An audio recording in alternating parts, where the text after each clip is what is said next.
कराची की पुरानी गलियों में एक ठंडी शाम थी। बारिश के बाद की भीगी हुई गलियों में रोशनी मंद सी झलक रही थी। हर तरफ सुनसान सी खामोशी थी, सिर्फ पैरों की आवाज और कहीं दूर बिजली गिरने की गूंज सुनाई दे रही थी। ऑफिसर आदम, जो शहर के मशहूर इन्वेस्टिगेटर थे, एक अजीब केस की तहकीकात कर रहे थे। पिछले हफ्ते शहर में अचानक कुछ अमीर लोग लापता हो गए थे। उनके घरों में कोई चोरी या तोड़फोड़ नहीं हुई थी, बस लोग गायब थे। हर कोई डर के साए में था और पुलिस बेबस नजर आ रही थी।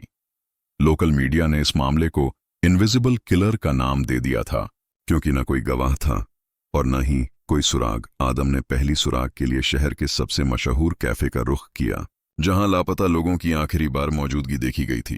कैफे के मालिक हिचकिचाते हुए बोले, आदम साहब, मैंने कुछ नहीं देखा, बस एक छाया सा शख्स अक्सर शाम के वक्त यहां आता था, काले कोट में, और बिना कुछ कहे सब कुछ देख लेता था।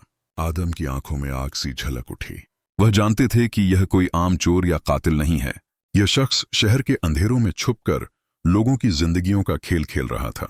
उसके चेहरे पर हमेशा एक ठंडी मुस्कान होती, जैसे वह हर काम पहले से प्लान कर लेता हो। आदम ने कैफे के आसपास के सीसीटीवी फुटेज चेक किए, लेकिन हर बार वह शख्स सिर्फ कुछ सेकंड के लिए दिखता और फिर गायब हो जाता, जैसे वह जमीन के अंदर घुस जाता हो। हर एंगल से देखा, लेकिन उसका असली चेहरा कभी सामने नहीं आया। कुछ दिन बाद आदम को एक खुफिया सूचना मिली। आदम, अगला शिकार वह शख्स है जो कभी राज नहीं छुपाता। उसकी जिंदगी खतरे में है। आदम के दिल में डर और उत्सुकता दोनों एक साथ थे। वह जानते थे कि वक्त बहुत कीमती है और इस बार शख्स ज्यादा चालाक है। उन्होंने तुरंत गलियों का जायजा लिया और उन पुरानी गलियों में चल पड़े जहां से अक्सर लोग लापता होते थे। सड़क के कोने पर एक खाली बंगले के पास काले कोट वाला शख्स नजर आया। आदम ने अपना हथियार तैयार किया, लेकिन जैसे ही वह पास कदम बढ़ाए, वह शख्स गायब हो गया, जैसे जमीन ने उसे निगल लिया हो। आदम ने पूरी गली का राउंड लिया। हर कोना, हर खिड़की, हर पुरानी बिल्डिंग का हर नुक्कड़ उन्होंने चेक किया। आखिरकार एक टूटी हुई सीढ़ी के नीचे एक छुपा हुआ कमरा मिला। अंदर अंधेरा था और सिर्फ एक लैंप की हल्की रोशनी थी। वहां लापता लोग कैद थे, सब कमजोर और थके हुए थे। उनके चेहरों पर डर और थकान दोनों थे। आदम ने तुरंत उन्हें भरोसा दिलाया और पुलिस को कॉल किया, लेकिन उस शख्स का असली प्लान अभी शुरू हुआ था। जब आदम कैद लोगों को बाहर ले जा रहे थे, तभी वह काले कोट वाला शख्स फिर सामने आ गया। इस बार उसका चेहरा पूरी तरह दिख रहा था।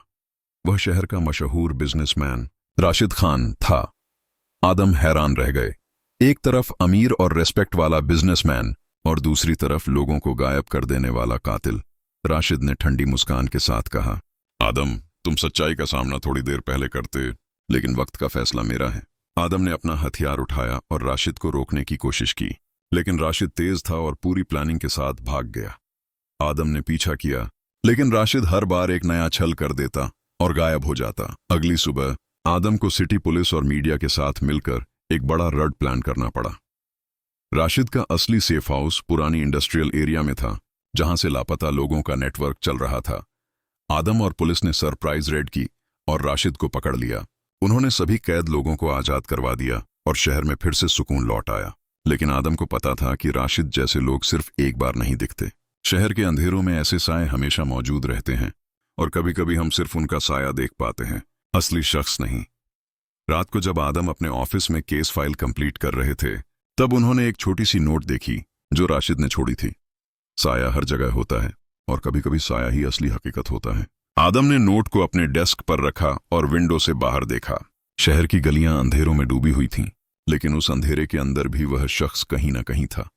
आदम ने गहरी सांस ली और अपने आप से कहा, मैं उसे रोक सकता हूं, लेकिन हर साये से लड़ना आसान नहीं होता।